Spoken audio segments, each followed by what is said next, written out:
Hi everyone, so today we're going to be covering Shift4. Dom and I covered this actually for Q1, and now it's Q2, which came out, I believe, today, or yesterday. So we're going to take a look, and Dom's going to share his screen and let us know his analysis. Thank you. All right, I'm sharing my screen now. Let me know when you can see it. All right, perfect, yeah.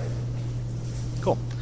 So basically, big thing about Shift4 right now is that it had a huge sell-off recently. They basically missed expectations for revenue and earnings.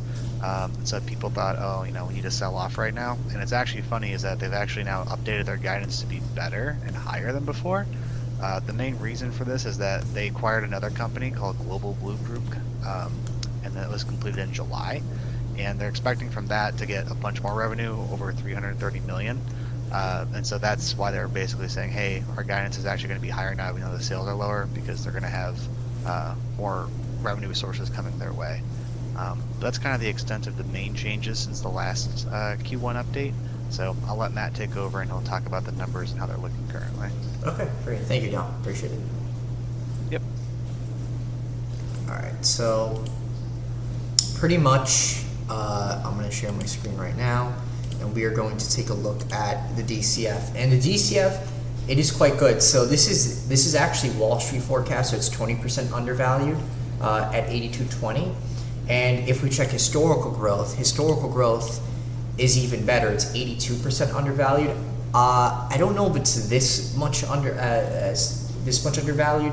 I would say it's probably closer to Tipranks, which you'll see in a second, which is more like 40%. That's what I would give it. But again, if we check Shift4's free cash flow growth, it's also quite good too.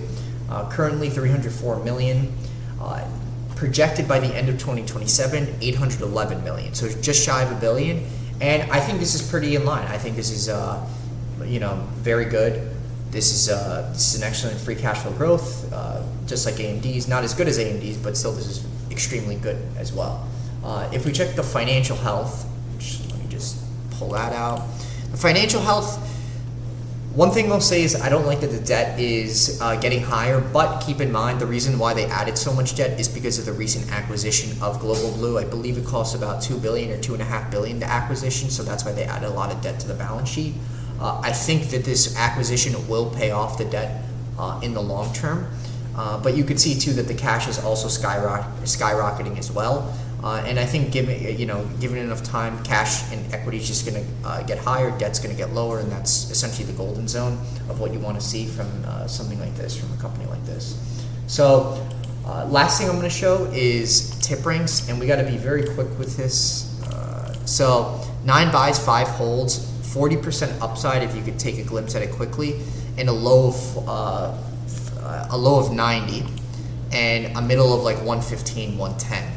I think that I would agree with that. I think there is 40% growth on it overall, and honestly, this isn't a bad time to buy, if I'm being totally blunt right now, either. Dom, is there anything you wanted to add? No, I definitely agree with your approach on this one. Nothing else really to add. Okay. All right, perfect. All right, thank you, Dom. Thank you, everyone. Appreciate it. Yep.